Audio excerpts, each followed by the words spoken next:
God bless you. In 30 seconds. It's simple. Let the investigation going on by the SDF go through every allegation, get every document, find out from CAC what happened to the file of Roller Vision that is missing.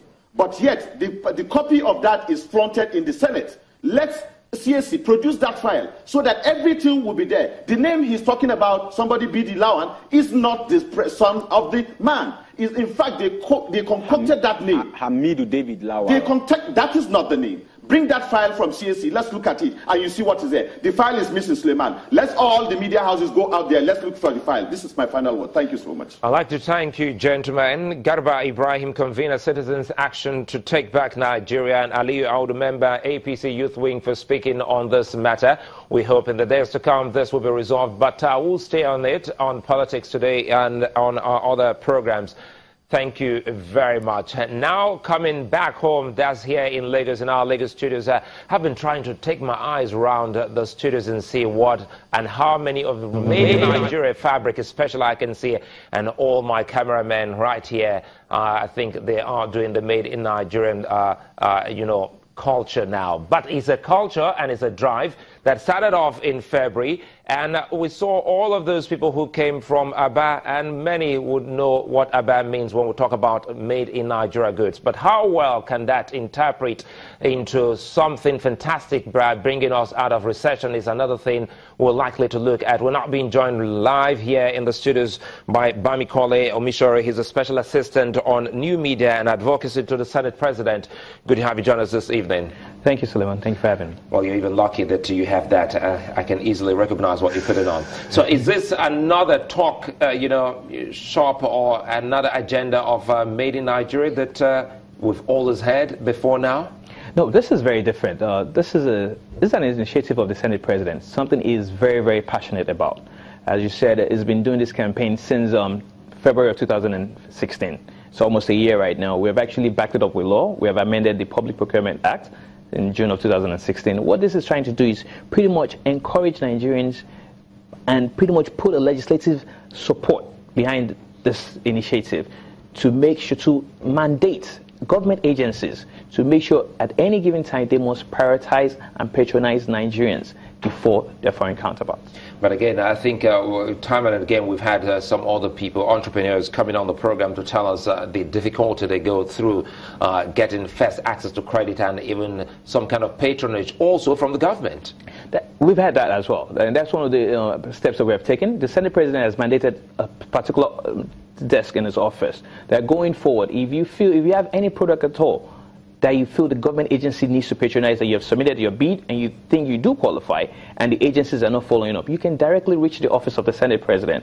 In the last 1 week since we officially launched this campaign, I've been surprised. I was going over it with the Senate President yesterday at the list of entries we have gotten from all over Nigeria. And I'm sure as the week goes on, we're able to link the manufacturers with you're talking about the Made in Nigeria, is it competition? Initiatives, yeah, the Made in Nigeria initiative. So we've received different entries from Nigerians. You see people making furnitures, people making tech setup, value chain of the agricultural system in Nigeria. Quite a number of things are coming in that government agencies need to, like right now. So we've amended the Public Procurement Act in 2016. So right now we're going to pretty much go back as part of the oversight of the Senate to ensure that these government agencies are actually patronizing and giving them the first right. You know, that's more or less like having a directory of made in Nigeria goods and products right here in the country. But again, it goes beyond all of that. Right out there, if you go out there on your street, definitely you see a lot of people. Is either they are into agriculture, they are into carpentry, tailoring, a lot of other things that these people have been doing before now. But the problem has always been that of patronage, especially from the very big people in the society. Now we're talking about government patronage as well as access to credit. And you say that there is an office in the office of the Senate President that takes care of all of that. How can we make this come to the people? For instance, the ordinary man out there on the street who is not watching at the moment. How can his own representative bring this before him or her so that he or she knows that there's something he can latch onto? Well, yes, thank you. In the next few weeks, one of the things, the Senate President has been driving this, and most of his colleagues do buy into the idea as well. They do understand that Nigeria is evolving. And right now, I'm glad you see your cameraman, even Nigerian-made textiles are being used for suits as well. So, made in Nigeria. Fantastic, fantastic. So what we're trying to ensure is that each senator, the senators and the legislators are the closest to the people.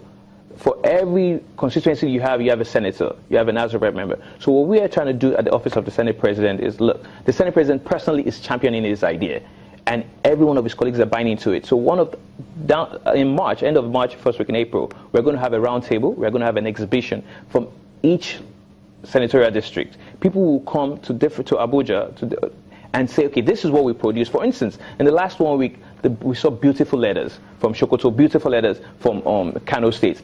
We have Made in Aba making letters. So imagine a partnership of Kano, Sokoto, and people in Aba. So now we're able to develop just the same thing we had in Lagos. So you had Lagos and Kebbi State making the lake rice. We need to do that. So Senate President is trying to push the idea that everywhere, every government agencies, right now, we have passed the Public Procurement Act. We're trying to make sure there's a concurrence at the House of Rep. Then also we're not going to try to push for it to be domesticated at every state. So not just the federal government is buying, the state. Imagine with the proposed 7 trillion budget for 2017, imagine 30% of that going into the pockets of average Nigerian manufacturers. I'm happy you've just talked about the budget. When we come back, we'll be having Rilwan Opanachi. He'll be joining us on this conversation. He'll be looking at the 2017 budget from the oil benchmark, and we'll also continue our conversation on the Made in Nigeria initiative by the government.